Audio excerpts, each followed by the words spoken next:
Hey guys, I am Komal Agrawal and you are watching Vat Igniter. So we are going to start a topic that is eicosanoids.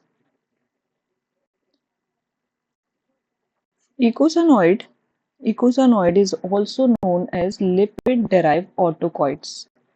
Lipid-derived autocoids. Lipid-derived autocoids are of two types, mainly having two. First one is eicosanoids and second one is platelet activating factor. So we are studying platelet activating factor. So today we are studying eicosanoids. Eicosanoid is also known as eicosatetraenoic acid. So what the means of eicosanoid? Eicosa means a compound that is having 20 carbon. Tetra stands for 4. Enoic acid means en stands for double bond. So a compound that is having 4 double bond is known as eicosatetraenoic acid or eicosanoids. So how they are synthesized? When this is a cell membrane having phospholipid.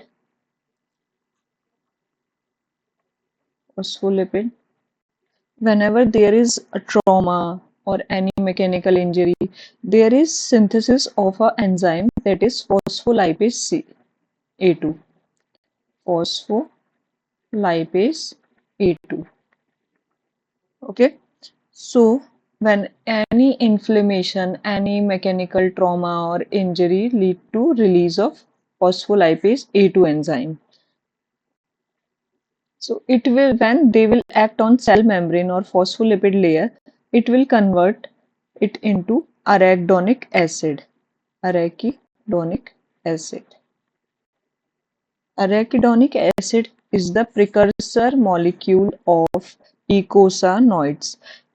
Actually, eicosanoids is basically having prostaglandins, thromboxanes, leukotrienes, and lipoxins and leukotrienes. So these are four things that is having eicosanoid or lipid-derived autocoids.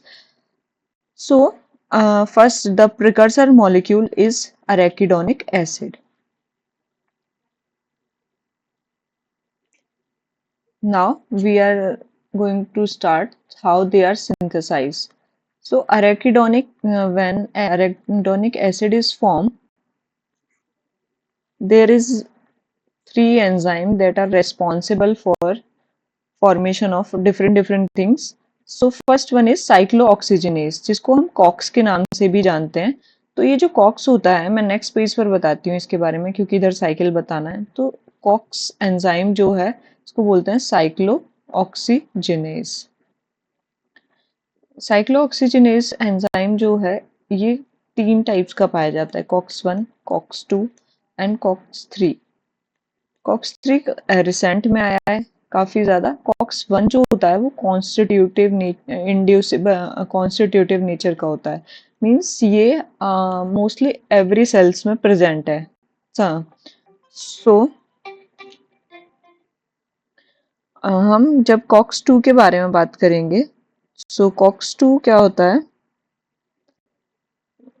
COX 2 के बारे में बात करेंगे तो वो inducible nature का होता है. जब कोई ट्रॉमा, इंजरी या फिर कुछ ऐसी चीजें हो रही हैं तब जाके वो इंड्यूस होगा. तो वो होता है. और कहीं कहीं पर वो कॉक्स 2 जो है वो कॉन्स्टिट्यूटिव नेचर का भी होता है, जैसे किडनी, ब्रेन, इन सब जगहों पे वो कॉन्स्टिट्यूटिव नेचर का भी पाया जाता है. ठीक है, ये सब पता होना चाहिए. अब हम वापस आ जाते हैं. जब भी COX enzyme, cyclooxygenase enzyme act करता है एराकिडोनिक एसिड पे, तो वो फॉर्मेशन करता है प्रोस्टाग्लैंडिन्स का. किसका? प्रोस्टाग्लैंडिन्स. प्रोस्टाग्लैंडिन्स में भी PGG2 सबसे पहले फॉर्म होता है. PGG2 is highly unstable compound, so it will convert into PGH2. PGH2 में कन्वर्ट हो जाता है, वो रैपिडली कन्वर्टेड हो जाता है PGH2 में. देन PGH2 पर जब हम नहीं, जब एंजाइम आता है एक थ्रोम्बोक्सिन सिंथेस, सॉरी, सिंथेटेज नहीं, सिंथेज। ये थ्रोम्बोक्सेन को TX से डिनोट कर दिया है। तो जब ये वाला एंजाइम आकर थ्रोम्बोक्सेन A2 पर एक्ट करता है, जो कि थ्रोम्बोक्सेन A2 कहाँ से आती है? थ्रोम्बोक्सेन A2 प्लेटलेट्स के अंदर है, थ्रोम्बोक्सेन A2, ठीक है। ये जो है ये प्लेटलेट्स के अंदर था, तो प्लेटलेट्स के अंदर से जो थ्रोम्बोक्सिन A2 पर जब थ्रोम्बोक्सिन सिंथेटेज जब एक्ट करता है, तो वो क्या किस किस चीज में हेल्प करता है? वो प्लेटलेट एग्रीगेशन कराता है। देखो थ्रोम्बोक्सिन तुम समझ सकते हो, जो थ्रोम्बोनिन जो होता है वो प्लेटलेट्स के लिए ही होता है बेसिकली रेस्पॉन्सिबल, तो एग्रीगेशन करा रहा है वो, प्लेटलेट्स एग्रीगेशन।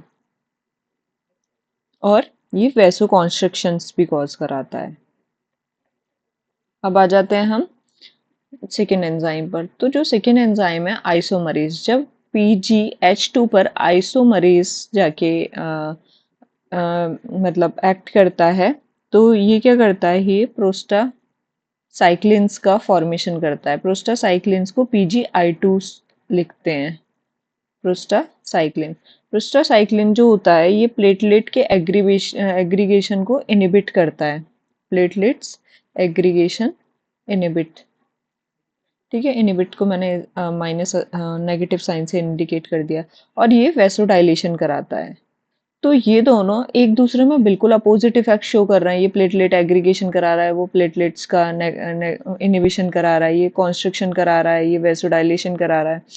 तो जब भी हम देखेंगे प्रोस्टाग्लैंडिन, प्रोस्टासाइक्लिन और थ्रोम्बोक्सिन को, तो हम बोलेंगे कि ये दोनों क्या हैं? ये दोनों फिजिकल एंटागोनिस्ट हैं। क्या बोलेंगे? कि ये दोनों आपस में क्या हैं? फिजिकल, सॉरी फिजियोलॉजिकल, क्योंकि फिजियोलॉजिकल वर्क सेम हो रहा है ना इन दोनों का, फिजियोलॉजिकल एंटागोनिस्ट, ठीक है। अभी हम तीसरे पर आ जाते हैं। जब PgH2 जो है वो फर्दर कन्वर्ट होता है PgD2 में, जो कि फर्दर कन्वर्ट होता है PgE2 में, और फिर PgF2 में। देखो ABC नहीं पाए जाते हैं, D से याद रखना, DEFGH है ना, ये सब पाए जा रहे हैं, ठीक है। बस इतना ही ध्यान रखना। तो ये हमारा हो गया जब हमने कॉक्स एंजाइम एक्ट किया अरेकिडोनिक एसिड पे। अब हम दूसरे एंजाइम पर आ जाते हैं। जब हम अरेकिडोनिक एसिड पर, जब हम लॉक्स एंजाइम डाल रहे हैं, 5 लॉक्स मेनली, ये क्या है? 5 लाइपोक्सिजिनेज। जब हम लाइपोक्सिजिनेज एंजाइम एक्ट करते हैं, तो ये ल्यूकोट्राइन्स का फॉर्मेशन करता है। किसका? ल्यूकोट्राइन्स का। तो जो ल्यूकोट्राइन्स, ट्राइन्स में थ्री डबल बॉन्ड्स हैं, ध्यान रखना। देखो ये जो था, मैंने अभी तुम्हें पीछे बताना भूल गई, जैसे सबके पीछे G2H2 ये सब जो आ रहा था ना, D2, इसमें क्या है कि इन सब में 2 डबल बॉन्ड्स हैं, इस वजह से ये बस नंबर ऑफ डबल बॉन्ड्स को इंडिकेट करता है इसमें, ठीक है। हम कहाँ थे? हाँ, यहाँ पर। तो ल्यूकोट्राइन्स जो है उसके नाम में ही 3 डबल बॉन्ड्स हैं उसके अंदर। तो ल्यूकोट्राइन्स जब 5 लाइपोक्सिजिनेज एंजाइम डालते हैं, तो ल्यूकोट्राइन्स का फॉर्मेशन होता है। और ल्यूकोट्राइन्स में भी किसका? सबसे पहले LTA4। LTA4 जो है वो फिर से अनस्टेबल है, इसी वजह से वो LTB4 और LTC4 में कन्वर्ट हो जाता है। LTB4 जो होता है वो कीमोटैक्टिक मूवमेंट कराता है, WBC वगैरह का, ठीक है। और एल टी सी फोर जो है वो फर्दर कन्वर्ट हो जाता है LTD4 में। LTD4 जो है वो LTE4 में और LTF4 में, ये सारे कन्वर्ट हो जाते हैं। LTC4 और LTD4 ये SRSA बोला जाता है इनको। क्यों बोला जाता है? क्योंकि SRSA की फुल फॉर्म क्या है? Slow reactive substances for anaphylaxis. तो जब भी कोई एनाफाइलेक्टिक रिएक्शंस होती हैं बॉडी में, तब ये रिलीज होते हैं, LTC4 एंड LTD4, ध्यान रखना है एक बार, ठीक है। और LTD4 तो आसमा में भी रिलीज होता है, ठीक है। तो यहीं पर आके अभी मैं तुम्हें आगे बताती हूँ पूरी कहानी क्या है। तो हमने क्या क्या पढ़ लिया? हमने पढ़ लिया प्रीवियस। तो यहाँ पर हमने लॉक्स डाला, तो लॉक्स से ल्यूकोट्राइन्स का फॉर्मेशन हो गया। अभी क्या होता है? जब हम लाइपोक्सिन, अब इससे एक और चीज बनती है, जब हम साइटोक्रोम P450 डालते हैं तो इससे लाइपोक्सिन्स का फॉर्मेशन और होता है। लाइपोक्सिन में भी मेनली LXA4 एंड LXB4, ये जो है कोई भी ड्रग नहीं है जो कि लाइपोक्सिन्स पे एक्ट करता हो, तो हम इसको मतलब नहीं पढ़ते हैं ये। ठीक है, आगे आ जाते हैं। अब हमने ये देख लिया कि ये सिंथेसाइज कैसे कैसे होती हैं, तो अब हमें ये भी पता होना चाहिए कि इसको रोकने के लिए क्या क्या मतलब वो बना है। ठीक है, तो अरेकिडोनिक एसिड पे यहाँ पे क्या डल रहा था, हम डाल रहे थे यहाँ पे phospholipase A2। Phospholipase A2, phospholipase A2 का जो इनिबिटर होता है वो होता है कॉर्टिकोस्टेरॉइड्स। जब भी हम कॉर्टिकोस्टेरॉइड्स प्रोवाइड करते हैं तो वो क्या करता है, वो फॉस्फोलाइपेज A2 को बाइंड नहीं, काम नहीं करने देगा। ठीक है, कॉर्टिकोस्टेरॉइड्स। अब अरेकिडोनिक एसिड किस में कन्वर्ट होता था, वो सॉरी सेल मेम्ब्रेन्स पे डालते आता था ना, सेल मेम्ब्रेन पे एक्ट करता था फॉस्फोलाइपेज A2 और वो कन्वर्ट करता था अरेकिडोनिक एसिड में। तो अब अरेकिडोनिक एसिड से जब बनता था कॉक्स, तो कॉक्स जब कॉक्स एक्ट करता था तो प्रोस्टाग्लैंडिन्स बनते थे या फिर थ्रोम्बोक्सिन्स बनते थे या फिर मतलब यही सब बनता था। तो अब कॉक्स को रोकने के लिए कौन सा एंजाइम होता है, जितने भी नेसेट्स हैं non steroidal anti inflammatory drug, जैसे कि पैरासीटामोल, मेलॉक्सिकेम, फ्लुनिक्सिन, कुछ भी ले लो, तो वो सारे क्या हैं, वो सारे कॉक्स इनिबिटर हैं, वो सब कॉक्स को इनिबिट कर देंगे। ठीक है, अब हम बात करें किसकी, लॉक्स की। ठीक है, तो हमारा जो दूसरा एंजाइम था वो था लॉक्स। तो लॉक्स को कौन इनिबिट करता है, लॉक्स को इनिबिट करने वाले का नाम है जिल्यूटोन। क्या है, जिल्यूटोन, ये लॉक्स इनिबिटर है। ठीक है, अब आ जाते हैं हम, अब लाइपोक्सिन को तो छोड़ो। ठीक है, और कराना है तो साइटोक्रोम P450 इनिबिटर्स प्रोवाइड करा देना, और कुछ नहीं है। अब यहाँ पर ये थ्रोम्बोक्सिन जब बन रहा था तो यहाँ पर भी थ्रोम्बोक्सिन A2 सिंथेस करके हम वो डाल रहे थे। ठीक है, तो इसको इसको इनिबिट करने वाला कौन है, इसको इनिबिट करने वाला है डेजॉक्सीबेन। डेजॉक्सीबेन ये एंटीप्लेटलेट ड्रग है।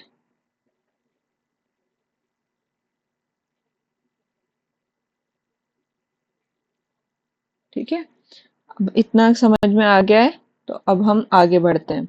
और भी बहुत सारी चीजें हैं जो कि ब्लॉक करती हैं, बस पहले हमें इतना ही पढ़ना है अभी। ठीक है, अब हम देख लेते हैं कि ये कैसे कैसे काम करती हैं। हमने सिंथेसाइज देख लिया, ये सिंथेसाइज कैसे होते हैं। अब हम ये देख लेते हैं कि ये काम कैसे कैसे करते हैं। देखो, सबसे पहले हम इनके रिसेप्टर्स के बारे में पढ़ने जा रहे हैं। तो हमने क्या बनाया था, थ्रोम्बोक्सिन बनाया था, तो मैं थ्रोम्बोक्सिन से ही शुरू कर लेती हूँ। तो जब भी हम थ्रोम्बोक्सिन को लिखेंगे, मैं TX के फॉर्म में लिखूंगी, ज्यादा नहीं लिख पाऊंगी। तो जो थ्रोम्बोक्सिन का रिसेप्टर होता है उसको बोलते हैं TP रिसेप्टर्स। ठीक है, प्रोस्टाग्लैंड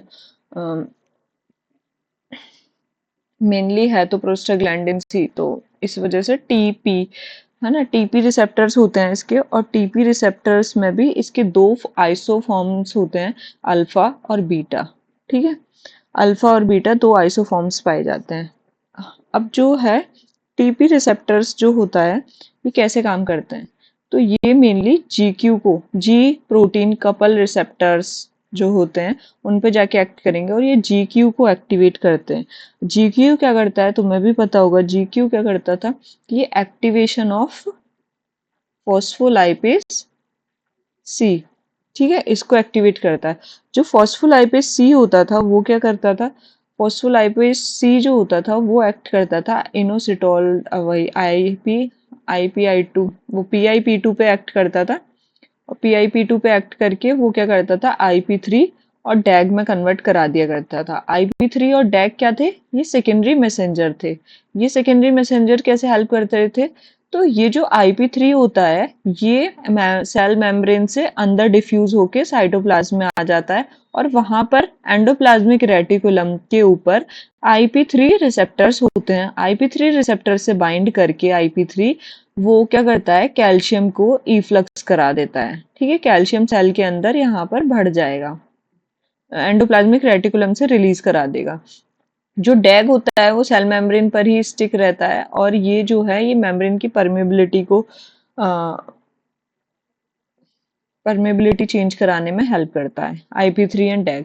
तो ये जो फॉस्फोलाइपेज सी था ये किस पर एक्ट करा, PIP2 पे। PIP2 ने IP3 और डैग का फॉर्मेशन किया। उन्होंने ऐसे काम किया, जब कैल्शियम इंक्रीज हो जाता है तो किस चीज का फॉर्मेशन होता है, तो जब कैल्शियम इंक्रीज हो जाएगा सेल के अंदर तो वो प्रोटीन काइनेज सी को एक्टिवेट करा देगा। और जो प्रोटीन काइनेज सी होता है जब ये एक्टिवेट होता है तो ये फॉस्फोराइलेशन कराता है टारगेट्स प्रोटीन का।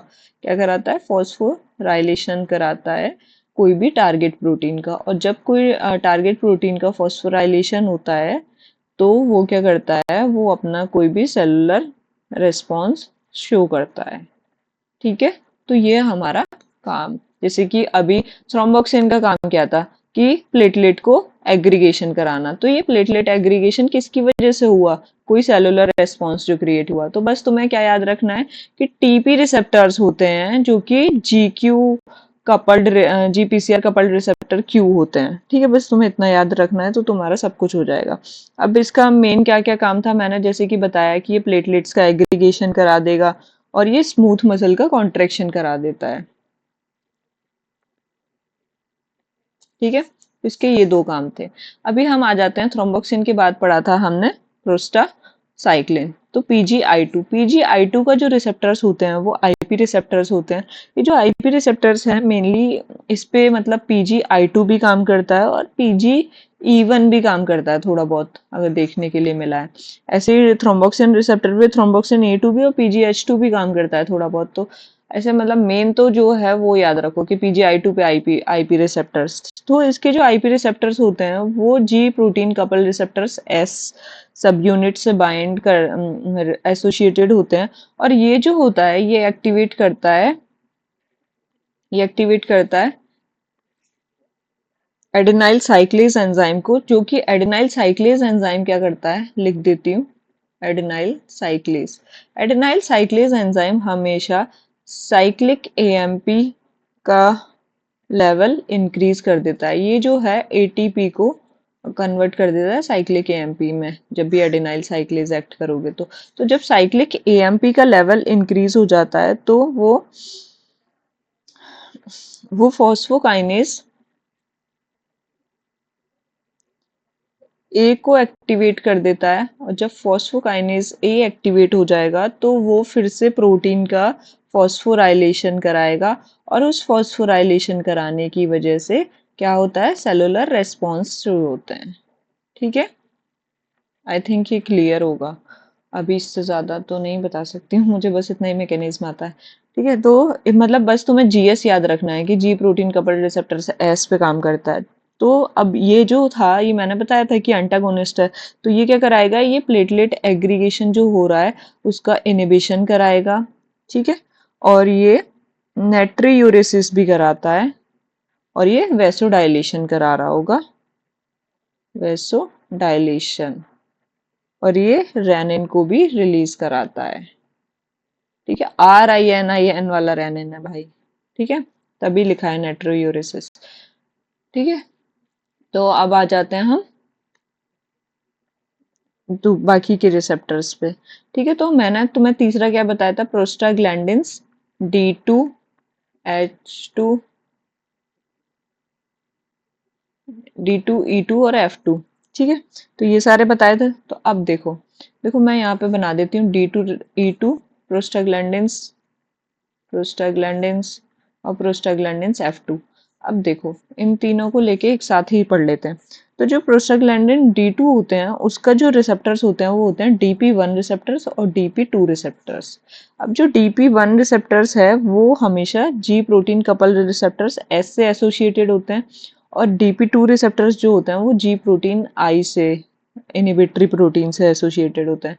ऐसे ही अगर हम ई की बात करें तो इसमें EP1 EP2 और EP3 जो होता है उसके फर्दर 4 आइसोटाइप होते हैं ABCD। ठीक है, और ये जो है इसका EP4, ये 4 रिसेप्टर्स पाए जाते हैं। PGF2 की बात करोगे तो इसमें बस एफ पी रिसेप्टर्स होते हैं जो जिसके दो आइसोफॉर्म्स होते हैं फिर से ए एंड बी। ठीक है, ए और बी, बस ये आइसोटाइप्स हैं। अभी आ जाओ जीएस। तो मैंने बताया कि जो डीपी होता है, D receptor, D protein couple receptors होते हैं, तो उसका ये जीएस पे काम करता है। तो देखो जीएस क्या कराएगा, जीएस एक्टिवेशन करा देगा किसका, एडेनाइल साइक्लेज का, जो कि क्या करेगा, साइक्लिक एमपी बढ़ा देगा। साइक्लिक एमपी बढ़ने से क्या होगा, प्रोटीन काइनेज ए एक्टिवेट हो जाएगा और जो प्रोटीन का फॉस्फोराइलेशन करा के सेलुलर मैकेनिज्म को करेगा। ऐसे ही इसकी वजह से क्या होगा, ये एक्टिवेशन नहीं होने देगा, एडेनाइल साइक्लेज को इनिबिट कर देगा, जिसकी वजह से साइक्लिक एएमपी कम से कम बन पाएगी, जिसकी वजह से क्या होगा, प्रोटीन काइनेज भी कम होगा और जिसकी वजह से सब कुछ इनिबिट हो जाएगा, मतलब इनिबिटरी रेस्पॉन्स हो कर रहा है। ऐसे ही जो ईपी की बात करते हैं, ईपी वन जो होता है वो जीक्यू पे एक्ट करता है, फिर ये जी एस पे काम करता है, और ये जो है ये तीन पे काम करता है, जी आई पे, जी एस पे और जी क्यू पे, मतलब तीनों पे काम करता है। और जो हम बात करें जी एस, ये जी एस पे काम करता है। ठीक है, मैं इसको मतलब ऐसे याद करती हूँ, खुशी, मतलब मुझे के एच को क्यू लिख लेती हूँ मैं, तो पता नहीं कैसे मुझे खुशी से ऐसे याद रहता है ये कुछ कुछ। ठीक है, तो मैं जैसे भी याद करना हो वैसे कर लेना। ठीक है, अभी आ जाते हैं हम, तो GQ जो है, GQ मैंने तुम्हें बता दिया GQ कैसे काम करता है, GS कैसे काम करता है। अब इसमें भी जैसे अगर तुम्हें मैं मोर स्पेसिफिक बताऊं, तो GI जो होता है वो मेनली मतलब EPA के लिए रेस्पॉन्सिबल होता है, और जो GS होता है वो हमारा B और C के लिए रेस्पॉन्सिबल होता है, और जो हमारा GQ है वो D के लिए रेस्पॉन्सिबल होता है। ठीक है, तो अगर काफ़ी स्पेसिफिक पढ़ना है तो ऐसे भी पढ़ सकते हो। और जो एफ पी रिसेप्टर्स हैं वो फिर से जी क्यू को, देखो तुम ज्यादातर देखोगे, देखो मुझे तो मतलब बहुत आसानी से याद है, जैसे कि अगर थ्रोम्बोक्सिन याद करना है तो मैं तो जी क्यू याद रखूँ, है ना। थ्रोम्बोक्सिन काफी इंपॉर्टेंट होता है, प्रोस्टाग PGF2 अल्फा अल्फा हम इतना पढ़ते आ रहे हैं, तो वो भी जी क्यू कपल्ड रिसेप्टर है। बस प्रोस्टासाइक्लिन जो था वो एस से रिलेटेड था। ठीक है, और बाकी ये एस आई यही चल रहा है। ठीक है, बस ऐसे ही चल रहा है। तो बस इतना ध्यान रखो, तुम्हें ये सारे रिसेप्टर्स आई थिंक समझ आ रहे होंगे। अब देखो इनका थोड़ा थोड़ा काम भी देख लेते हैं हम, तो काम किसी और कलर से देख लेते हैं, क्योंकि बहुत ज्यादा वो ना हो जाए। ठीक है, तो हमारा जो PGD2 है उसका भी ये जो DP1 रिसेप्टर्स है वो क्या कराता है, ये प्लेटलेट एग्रीगेशन को इनिबिट कराता है, प्लेटलेट एग्रीगेशन इनिबिशन। ठीक है, क्योंकि देखो थ्रोम्बोक्सिन के अपोजिट में काम कर रहे हैं वो सारे। ठीक है, तुम ऐसे भी सोच सकते हो। और ये क्या कराते हैं, जीआई और यूट्राइन, मैं यहाँ लिख देती हूँ, जो गैस्ट्रोइंटेस्टाइनल और यूट्राइन और स्मूथ मसल्स का रिलैक्सेशन कराएगा। ठीक है, रिलैक्सेशन कॉज कराएगा। ठीक है, तो ये इलियम में, स्टमक में और यूट्रस में, मतलब इन्हीं सब जगहों पे पाए जा रहे हैं जो DP1 रिसेप्टर्स हैं। ठीक है, तुम ध्यान रख सकते हो, जैसे जीआई ट्रैक्स में होंगे जब भी तो जीआई पे काम कर रहा है, यूट्रस में होंगे और ये स्मूथ मसल्स पे भी होंगे, और CNS में भी पाए जाते हैं डीपी रिसेप्टर्स जो होते हैं। अब जब हम DP2 की बात करें तो ये मेनली टी सेल्स पे पाए जाते हैं, टी हेल्पर सेल्स पे। ठीक है, और ये इयोसिनोफिल्स पे भी पाए जाते हैं, और ये फीटल मैटरनल उस पे भी पाए जाते हैं। ठीक है, अब हम इस पे आ जाते हैं EP1 पे। तो EP1 क्या कराता है, ये जो है ब्रोंकियल एंड स्मूथ मसल का कॉन्ट्रैक्शन कराता है। ठीक है, ये कॉन्ट्रैक्शन करा रहा है। बट यही EP2 की बात करोगे तो वो इनिबिट कर रहा है। तो क्या इनिबिट किया होगा, सेम रेस्पॉन्स ही इनिबिट किया होगा।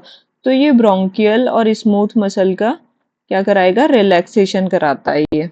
ठीक है, और जब हम देखें, थोड़ा बहुत देखने के लिए मिलता है कि EP2 की वजह से स्टिमुलेशन होता है इंटेस्टाइनल फ्लूइड का, पर मेनली जो है EP3 रिलीज करवाती है। तो गैस्ट्रिक, अगर तुमसे कोई पूछेगा कि जितना भी गैस्ट्रिक एसिड सीक्रेशंस का इनिबिशन कराना है तो क्या देना है, तुम्हें पता है ना कि हम जब भी नेसिड्स देते हैं देखो तुम्हें एक वो बताती हूँ। जब भी हम नेसेट्स प्रोवाइड करते हैं तो नेसेट्स किस पे काम कर रहा था, कॉक्स पे काम कर रहा था। तो कॉक्स इनहिबिटर हो गया तो प्रोस्टाग्लैंडिन्स नहीं बनेंगे, और प्रोस्टाग्लैंडिन्स नहीं बनेंगे तो ये ईपी3 नहीं बनेगा, और ईपी3 नहीं बनेगा तो गैस्ट्रिक सीक्रेशन को इनहिबिट नहीं होने देगा, तो जिसकी वजह से एसिड प्रोड्यूस होता रहेगा, अल्सर फॉर्म होते रहेंगे। तो तुम्हें थोड़ा इमेजिन कर पा रहे हो, जैसे ये वाला जो था ईपी2, ये थोड़ा बहुत इंटेस्टाइनल मतलब जो सीक्रेशंस है उसको रिलीज कराने में हेल्प करता है, पर थोड़ा बहुत। बट ये मेनली हेल्प करता है ईपी3 जो है ये इनहिबिशन कराने में। तो अगर हमने नेसिड्स, जब भी नेसिड्स देते हैं तो उनके साथ पेंटाप्राजोल्स वगैरह और ये सारे दिए जाते हैं, कि इसलिए दिए जाते हैं क्योंकि वो एसिडिटी कंट्रोल करें, ठीक है। तो यही चीज है ये जो है, और ये गैस्ट्रिक म्यूकस को सिक्रीशन करवाता है, ठीक है। तो एक कोटिंग भी प्रोवाइड कर रहा है और उसको इनहिबिट भी कर रहा है। तो मतलब मेनली हमारे जीआईटी के गैस्ट्रिक ग्लैंड्स से बचा रहा है, वो जो सिक्रेशन हो रहा है उससे।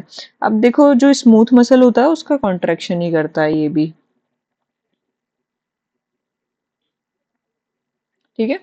अब आ जाते हैं हम EP4 पे।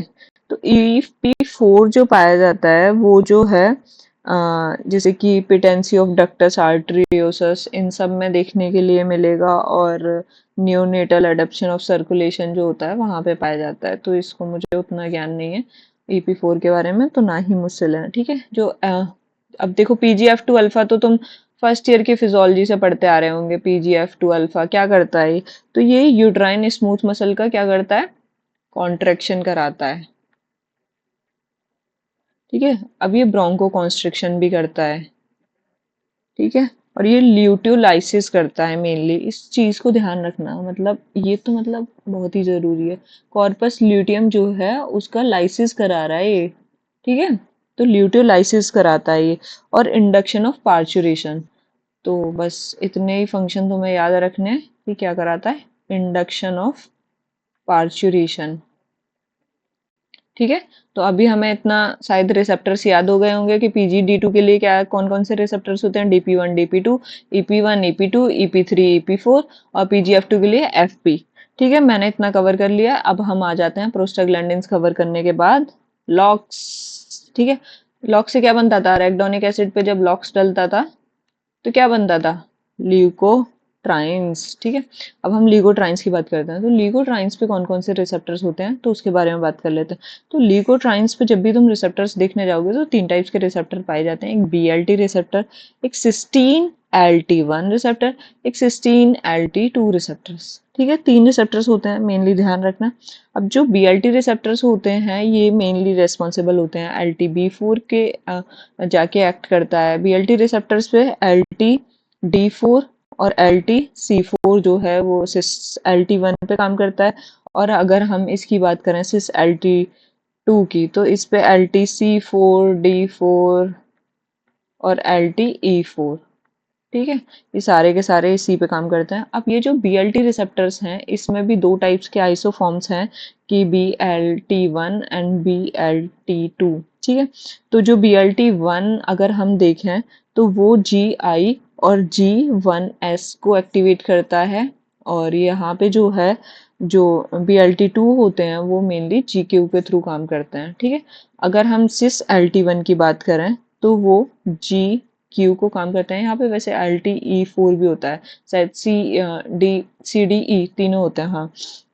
और अगर हम इधर भी बात करें तो GQ। तो तुम देख पा रहे हो कि जितने भी ल्यूकोट्राइन्स हैं वो ज्यादातर GQ पे एक्टिवेट कर रहे हैं, देखो ज्यादातर।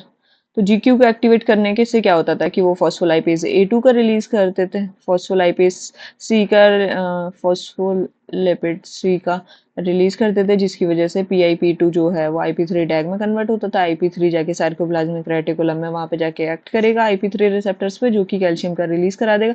और कैल्शियम के रिलीज होने की वजह से क्या होने वाला था बताओ, फॉस्फोकाइनेस सी, है ना। फॉस्फोकाइनेस सी रिलीज होगा। फॉस्फोकाइनेस सी जो है वो प्रोटीन का फॉस्फोराइलेशन कराएगा, जिसकी वजह से सेलुलर मैकेनिज्म और रेस्पॉन्स शो होने लगेंगे, ठीक है। इतनी कहानी तुम्हें पता है।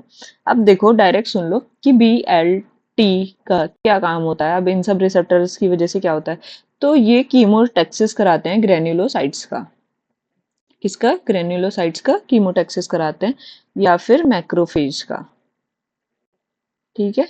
और ये हाइपर एल्जेशिया के टाइम पे रिलीज होते हैं, ठीक है, हाइपर एल्जेशिया के टाइम पे। और अब आ जाते हैं हम सिस LT1 के बारे में आ जाते हैं। तो ये क्या करता है, ये कॉन्ट्रैक्शन करता है और प्रोलिफरेशन करता है स्मूथ मसल का।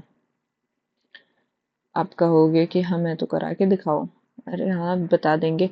और ये एडीमा कॉज करता है, ठीक है। अभी क्या होता है, जैसे कि जब भी हमने देखा होगा, जब भी अस्थमा की या फिर अजमा कह सकते हो, तो उसकी कंडीशन देखी होगी, तो ब्रोंकियल के पास क्या होता है, यहाँ पर सिस LT1 रिसेप्टर्स होते हैं जो कि यहाँ पर जाके एक्ट करते हैं। जब ल्यूकोट्राइन्स आता है तो वो यहाँ पे जाके एक्ट करता है, जिसकी वजह से इसका कॉन्ट्रेक्शन कराता है।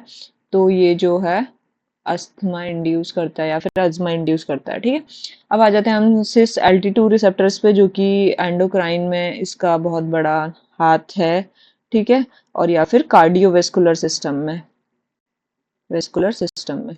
अब आ जाते हैं हम तीसरा तीसरा क्या था कि जब हम साइटोक्रोम P450 डालते थे किस पे, एराकिडोनिक एसिड पे, तो क्या बनता था, लाइपोक्सिन। लाइपोक्सिन के लिए भी एक रिसेप्टर तो होता ही है भाई। अरे ड्रग ना दे पाओ तुम तो क्या दिक्कत है।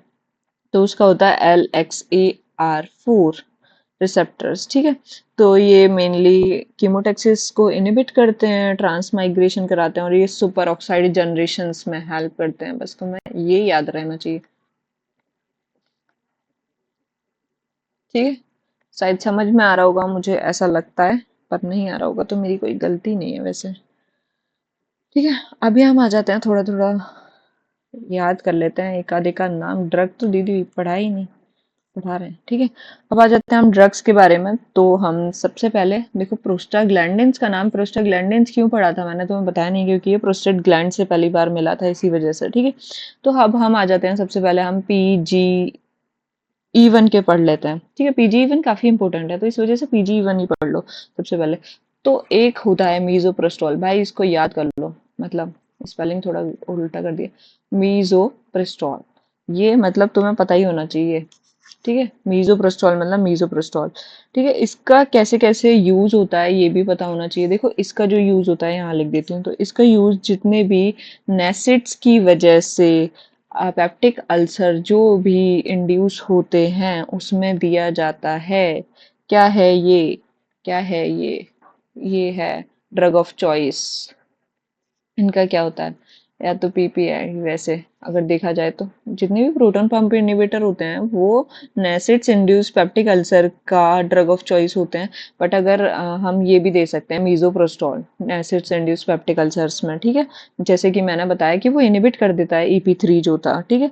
और ये अबॉर्शन कॉज कराने में हेल्प करता है फर्स्ट ट्राइमेस्टर में, क्योंकि ये क्या कर रहा था, कॉन्ट्रेक्शन करा रहा था, ठीक है, ठीक है, अप टू 63 days, ठीक है। और ये यूट्राइन कॉन्ट्रैक्शन कराता है। अब आ जाते हैं हम ये स्टमक में कि कैसे कैसे काम करता है। तो ये जो EP3 रिसेप्टर्स होते हैं ये पेराइटल सेल्स पे पाए जाते हैं, ठीक है। पेराइटल सेल्स पे कौन से रिसेप्टर्स हैं, EP3, जो कि HCl का प्रोडक्शन डिक्रीज करा देते हैं, ठीक है। ऐसे ही जो गॉबलेट सेल्स होती हैं, गॉबलेट सेल्स, उस पे जाके उस पे EP2 और EP4 रिसेप्टर्स होता है। तो ये क्या कराते हैं, उसमें बाइकार्बोनेट का प्रोडक्शन इंक्रीज करा देते हैं और जो है म्यूकस का प्रोडक्शन इंक्रीज करा देते हैं। तो ये प्रोटेक्टिव फैक्टर बढ़ा रहे हैं मेनली, ठीक है। तो इस वजह से ये काफी ज्यादा अच्छे माने जाते हैं। पर इसका भी एक कॉन्ट्रा इंडिकेशन है कि किस में नहीं देंगे, कभी भी प्रेगनेंसी में नहीं देंगे इसे, ठीक है। अब क्यों नहीं देंगे, क्योंकि ये टेरेटोजेनिक ड्रग है एक, ठीक है, टेरेटोजेनिक ड्रग। और कौन सा टेरेटोजेनिक ड्रग पड़ा है, ठीक है। तो ये मियोबेस सिंड्रोम कर देता है। देखो मैं बता देती हूँ, पर ये कुछ ज़्यादा है हो जाएगा, ठीक है। मियोबस सिंड्रोम कॉज कर देता है। मियोबस सिंड्रोम जो फीटस में कर देता है, इसमें क्या होता है कि जो 6 क्रेनियल नर्व होती है उसमें कोई माल फॉर्मेशन हो जाता है, तो उसको मियोबस सिंड्रोम बोलते हैं। वैसे याद करने की जरूरत नहीं है, बस तुम्हें मीजोप्रेस्टोल पता होना चाहिए कि वो अल्सर प्रोटेक्टिव है, ठीक है। इसका कोई साइड इफेक्ट्स की बात कर लेते हैं थोड़ा बहुत। तो जब हम इसके साइड इफेक्ट्स की बात करेंगे, साइड इफेक्ट्स, तो इसकी वजह से डायरिया हो जाता है, ठीक है, क्योंकि ये पेरिस्टालसिस बढ़ा देता है, इंक्रीज करा देता है। तो कभी कभी एब्डोमिनल पेन फील होता है, ठीक है, फीवर आ जाता है इसकी वजह से। बस ये सारे इसके साइड इफेक्ट्स भी हैं। मिजोप्रेस्टोल याद हो गया।